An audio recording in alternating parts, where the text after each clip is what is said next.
매출이 거의 제로인데 몸값이 약 60조 원으로 평가받는 회사가 있어. 공장도 거의 안 돌아가. 파는 건 사람처럼 생긴 로봇 하나. 그런데 엔비디아가 여기에 돈을 넣었고 한때는 챗GPT 만든 오픈 AI랑도 손을 잡았었어. 오늘은 그 돈이 왜 매출 제로짜리 몸뚱이로 흘러들어가는지, 어디가 진짜고 어디가 거품인지 정확히 짚어줄게. 지금까지 우리는 AI가 사는 빌딩 안을 돌았어. 발전기 같은 모델층, 입점 매장 같은 응용층, 그리고 직전편 의료, 법률 같은 전문 매장까지. 그런데 AI가 드디어 건물 밖으로 나오기 시작했어. 두 군데로. 하나는 내 주머니 속 기기 안, 또 하나는 사람처럼 움직이는 몸뚱이 안. 왜 나오느냐? 클라우드는 비싸고 느리고 무엇보다 내 데이터를 남의 건물에 맡겨야 해. 그래서 두 흐름이 생겼어. 첫째, AI를 아예 기기 안에 넣는 온 디바이스. 둘째, AI한테 손발을 달아주는 피지컬 AI, 즉 로봇이야. 오늘 이 두 갈래 지도를 그린다. 먼저 온 디바이스부터. AI를 기기 안에 직접 넣으면 좋은 게 세 가지야. 인터넷 없어도 돌아가고, 응답이 즉각적이고, 내 데이터가 기기 밖으로 안 나가. 클라우드에 매번 물어보던 걸 이제 폰이랑 노트북이 혼자 처리하는 거지. 임대료를 매달 클라우드에 내는 대신 세입자가 자기 가게에 발전기를 직접 들여놓는 셈이야. 그런데 함정이 있어. 발전기를 가게 안에 들여놓으려면 작아야 하잖아. 거대한 AI를 손바닥만한 칩에 우겨 넣어야 해. 그래서 모델을 잘게 압축하고 그걸 돌릴 전용 두뇌 칩이 따로 필요해. 이 작은 두뇌를 NPU, 신경망 처리 장치라고 불러. 폰이랑 PC 안에 들어가는 전용 AI 가속기야. 요즘은 이 손바닥만한 칩 하나가 1초에 수십조 번 연산을 처리하는 수준까지 올라왔어. 그럼 이 작은 두뇌가 들어간 기기 진짜 잘 팔리고 있을까? 여기서 반전이 있어. AI PC, AI 폰이 화제인 건 맞아. 그런데 2026년 시장은 오히려 거꾸로 가고 있어. AI를 기기 안에서 돌리려면 고성능 메모리가 잔뜩 필요한데 이 메모리 값이 올해 2배가 훌쩍 넘게 폭등했거든. 데이터 센터가 메모리를 싹 쓸어가서 소비자용이 모자라진 거지. 그래서 올해 PC랑 폰 판매량은 작년보다 오히려 10% 안팎 줄어든다는 전망이야. 무조건 많이 팔려서 버는 게 아니라 비싸도 지갑료는 프리미엄에서만 돈 나는 양극화가 진짜 팩트야. 이 그림에서 1차로 가장 크게 버는 건 솔직히 또 칩이랑 메모리야. 시즌2 때처럼 작은 두뇌 칩이랑 거기 붙는 비싼 메모리를 파는 회사들이 먼저 매출을 챙겨. 소프트웨어는 다음 순번이고, 게다가 온디바이스 AI는 아직 돈 받고 파는 구조가 약해. 기기값에 얹히거나 생태계에 묶어두는 식이지 따로 요금을 매기진 못해. 삼성이 고급 기능을 유료로 돌릴 여지를 연 정도가 시작이야. 그러니까 온디바이스니까 소프트웨어가 번다가 아니라 누가 그 위에서 임대료를 챙기느냐를 가려내야 해. 자, 온디바이스가 AI를 작게 만들어 기기에 넣는 이야기라면 두 번째 갈래는 차원이 달라. AI한테 아예 손발을 달아주는 거야. 지금까지 AI는 말만 했지, 글 쓰고 그림 그리고 코드 짜고. 그런데 이제 물건을 짚고 걷고 물류창고에서 박스를 나르기 시작했어. 이게 피지컬 AI, 우리말로 몸을 가진 AI야. 왜 갑자기 지금이냐? 예전 로봇은 한 동작 시키려고 사람이 일일이 프로그램을 짰어. 이제는 AI가 영상을 보고 스스로 손발 움직이는 법을 학습해. 한마디로 로봇한테도 챗GPT 같은 순간이 온 거야. 이걸 VLA라고 불러. 보고, 알아듣고, 움직이는 하나짜리 두뇌, 눈, 귀, 손을 한 번에 묶은 AI라고 보면 돼. 그러니까 로봇이니까 산다도 아니야. 누가 진짜 양산에 들어갔고 누가 아직 영상 시험만 하는지를 가려내야 해. 그래서 오늘도 지도를 그린다. 기기 안 온디바이스 한 칸, 그리고 몸뚱이, 피지컬 AI를 머리, 몸통, 손발 세 부분으로 펼쳐볼게. 로봇 지도 1층은 머리, 두뇌 칩이야. 영상을 실시간으로 보고 0.01초 안에 손발의 명령을 내려야 하니까 엄청난 연산이 필요해. 이 두뇌판을 통째로 파는 대표가 엔비디아야. 제슨 토르라는 로봇 전용 두뇌를 내놨지. 곡괭이 팔던 회사가 이번엔 로봇한테 두뇌를 파는 거야. 2층은 몸통 부품이야. 거리 재는 눈인 라이다 센서, 힘주는 관절 모터.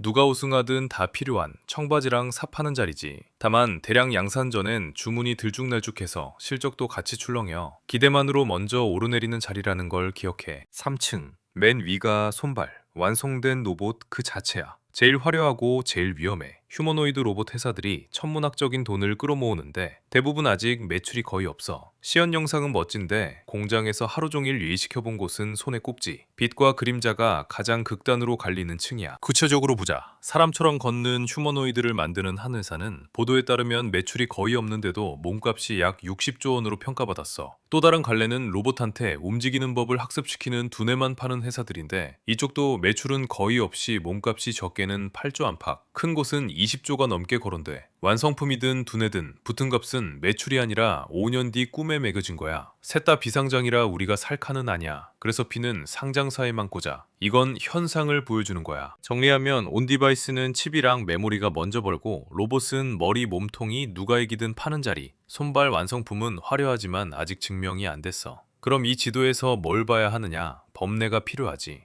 이런 구조 놓치기 싫으면 구독해두고 따라와. 복석 가리는 잣대 4개인데 2개씩 묶어보자. 첫째 묶음은 진짜 만들 수 있느냐? 하나, 양산하느냐? 시연 영상 말고 실제 공장에서 몇 대가 일하느냐? 데모 한 편이랑 하루 8시간 박스 나르는 로봇 100대는 완전히 달라. 둘, 단가를 잡았느냐? 부품을 자체 설계하거나 한 번에 많이 찍어 원가를 못 낮추면 못 팔아. 영상 말고 컨베이어 벨트를 보라는 거지. 둘째 묶음은 진짜 돈이 되느냐? 셋, 진짜 매출이냐? 투자받은 돈 말고 고객이 실제로 낸 매출이 찍히느냐? 몸값 수십조라는 숫자랑 분기 매출을 나란히 놓고 봐야 해. 넷, 글로벌이냐 내수냐? 한국 시장은 작아서 우물 안에서만 놀면 한계가 뚜렷해. 해외로 나가느냐가 옥석을 가른다. 좋은 예가 곧 나와. 이 잣대가 왜 중요하냐면 안 통과하면 죽거든. 로봇은 소프트웨어보다 훨씬 어려워. 화면 속 AI는 틀려도 다시 그리면 그만이지만 몸을 가진 로봇은 한 번 넘어지면 부서져. 그래서 멋진 영상 올리고도 양산 문턱을 못 넘어 조용히 사라진 회사가 수두룩해. 화려한 데모만 보고 들어가면 이렇게 돼. 이제 법례 들고 실제 지도에 핀을 꽂아보자. 미국부터. 로봇 군단에서 1차로 가장 안전하게 버는 건 로봇한테 두뇌를 파는 회사야. 엔비디아. 곡괭이 팔던 그 회사가 이번엔 모든 로봇 회사에 두뇌판이랑 학습 도구를 통째로 팔아. 누가 우승하든 두뇌는 엔비디아 걸 쓸 가능성이 크지. 데이터 센터에 이어 로봇이 다음 성장축이 될 수 있다는 게 핵심이야. 법례로 채점해보자. 수의 논리는 로봇 회사 100곳이 싸워도 그 100곳 다 두뇌랑 학습 도구를 여기서 산다는 거야. 곡괭이 자리라 가장 안전해. 칩만 파는 게 아니라 훈련용 시뮬레이션이랑 설계도까지 깔아서 생태계를 줄여야지. 워치 포인트는 로봇이 아직 회사 전체에선 작은 조각이라 기대가 먼저 가격에 들어가 있다는 거야. 데이터 센터 본업이 흔들리거나 양산이 미뤄지면 같이 출렁여. 그리고 엔비디아는 로봇 매출을 따로 공시 안 해. 엣지 컴퓨팅에 묶여 있지. 확인할 건 다음 분기에 이 엣지, 피지컬 AI 숫자가 커지는지야. 온디바이스 쪽 미국 핀도 보자. 폰이랑 PC 안에 들어가는 작은 두뇌를 설계하는 쪽이야. 모바일 칩 설계로 시작해 PC용 AI 칩까지 넓힌 퀄컴, 그리고 거의 모든 칩 설계의 밑바탕이 되는 설계도를 파는 ARM. 둘 다 기기한 AI가 늘어날수록 설계 로열티를 챙기는 구조야. 다만 아까 봤지? 폰, PC 판매 자체가 메모리 값 때문에 줄어드는 해라. 교체 사이클이 식으면 같이 식는다는 게 약점이지. 빅테크도 두 갈래에 다 발을 걸쳤어. 한쪽은 기기한 AI를 자기 생태계에 묶고 또 한쪽은 로봇 회사에 직접 투자해. 아까 그 매출 제로짜리 휴머노이드 회사 엔비디아는 지금도 거기 투자자로 남아있어. 반면 오픈 AI는 초기엔 손잡았다가 2025년 결별하고 2026년엔 아예 자체 로봇 사업까지 차렸지. 이렇게 빅테크 베팅은 들어왔다 나갔다 해. 본업이 따로 있는 회사들의 곁다리 베팅이라 로봇이 잘 돼도 실적에 바로 꽂히진 않아. 워치포인트는 이 베팅이 실제 제품, 매출로 연결되느냐야. 반대편, 그림자도 솔직히 짚자. 휴머노이드 완성품 회사들 몸값은 지금 매출이 아니라 5년 뒤 꿈에 매겨져 있어. 만약 양산 단가가 안 잡히거나 안전사고가 한번 크게 터지면 이 꿈값은 순식간에 깎일 수 있어. AI가 로봇을 깨운다는 핏, 그리고 아직 아무도 못 팔았다는 그림자, 이 둘을 같이 봐야 해. 이게 이 갈래의 핵심 질문이야. 꿈이 현실이 되느냐, 거품으로 끝나느냐. 이제 한국, 강점부터 보자. 온디바이스의 핵심은 작은 두뇌랑 거기 붙는 기억칩이야. AI를 기기 안에서 돌리려면 빠른 메모리가 꼭 필요한데 이건 삼성전자랑 SK하이닉스가 세계 최고지. 게다가 아까 본 메모리값 폭등, 그 반대편은 메모리 만드는 회사한텐 호황이야. AI가 기기 안으로 들어갈수록 한국 메모리가 더 필요해진다가 한국의 가장 단단한 연결고리야. 한국 피지컬 AI의 핵심 축은 단연 현대차야. 사람처럼 걷는 로봇으로 유명한 미국 보스턴 다이내믹스를 인수했지. 자동차 만들던 제조 노하우로 로봇을 직접 만들어 자기 공장에 투입하는 그림이야. 보도에 따르면 미국 공장에 사람용 로봇 아틀라스를 단계적으로 넣고 연수만 대 생산 능력까지 목표로 잡았어. 게다가 엔비디아랑 구글 딥마인드, 두 글로벌 두뇌 회사의 AI를 로봇 머리에 얹고 있지. 법내 4번, 글로벌로 나가느냐를 정통으로 통과하는 사례야. 채점해보자. 수의 논리는 자동차를 대량으로 찍어본 양산 능력을 그대로 로봇에 옮길 수 있는 흔치 않은 회사라는 거야. 단가랑 양산, 법내 1, 2번을 가진 거지.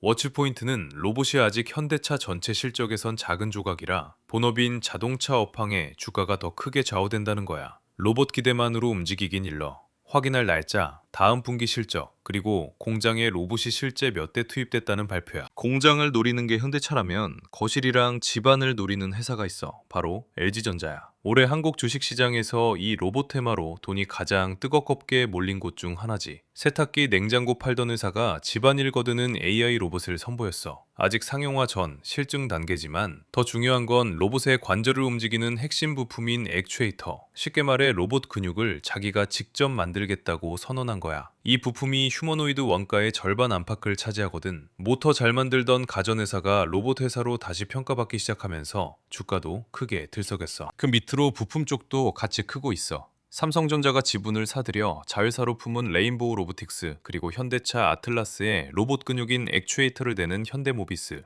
관절 모터, 감속기, 센서 만드는 회사들도 여럿이지. 다만 솔직히 집자, 이쪽 순수 로봇 회사들은 통장에 찍히는 매출보다 미래 기대감이 몇 배, 몇십 배 부풀려져 주가에 먼저 들어가 있어. 그래서 이 기대가 꺾이거나 양산 일정이 밀리는 순간이 가장 무서운 워치포인트야. 균형을 위해 약점도 솔직히 말할게. 한국엔 매출 제로에 몸값 수십조를 받는 미국식 휴머노이드 스타트업이 거의 없어. 시장도 작고. 대신 한국의 강점은 다른 데 있어. 기기 안에 들어가는 메모리, 그리고 자동차로 단련된 양산 능력. 미국이 꽁값으로 달릴 때 한국은 진짜 만들 수 있느냐로 승부하는 구조야. 약점은 약점대로, 강점은 강점대로 인정하고 가야 헛돈 안 써. 마지막으로 하나만 새겨두자. 지도는 영토가 아니야. 로봇은 1년 전 시연 영상이랑 지금이 완전히 달라질 만큼 빠르게 움직여. 그래서 오늘 꽂은 핀 전부 공통으로 흔들리는 조건은 양산 단가랑 수율이 또 막힐 때야. 화려한 시연이 진짜 공장 라인으로 안 넘어가는 순간 이 꿈값은 식어. 공통 확인 시점은 각사 다음 분기 실적이고 한 번 찍고 끝이 아니라 매편 따라가면서 핀을 다시 꽂는 거지. 자, 여기까지가 AI가 건물 밖으로 나간 좌표였어. 그럼 시즌의 마지막 질문. 모델 전쟁, 에이전트, 전문 매장, 그리고 오늘 본 기기랑 로봇까지. 이 거대한 흐름에서 한국은 대체 어디에 베팅해야 이길 수 있을까? 미국을 따라갈까? 다른 길로 갈까? 다음 편이 이 시즌의 완결, 한국의 소프트웨어 베팅이야. 우리가 그린 좌표를 한 장으로 모아서 한국의 자리를 못 받고 끝낸다. 답 들고 올게. AI 소프트웨어의 좌표 5번째 편이었어. AI가 클라우드를 떠나 주머니 속이랑 몸뚱이로 들어가는 지도. 우리는 내일 오를 종목을 찍어주는 게 아니야. 시대의 좌표를 같이 그려나가는 거지. 충동적으로 따라 사지 말고 워치리스트에 올려두고 네 계산이 설 때 보라는 뜻이야. 다음 완결편까지 같이 가려면 구독이랑 재생 목록 눌러두고 더 깊은 자료는 마켓레이더.kr에서 보면 돼.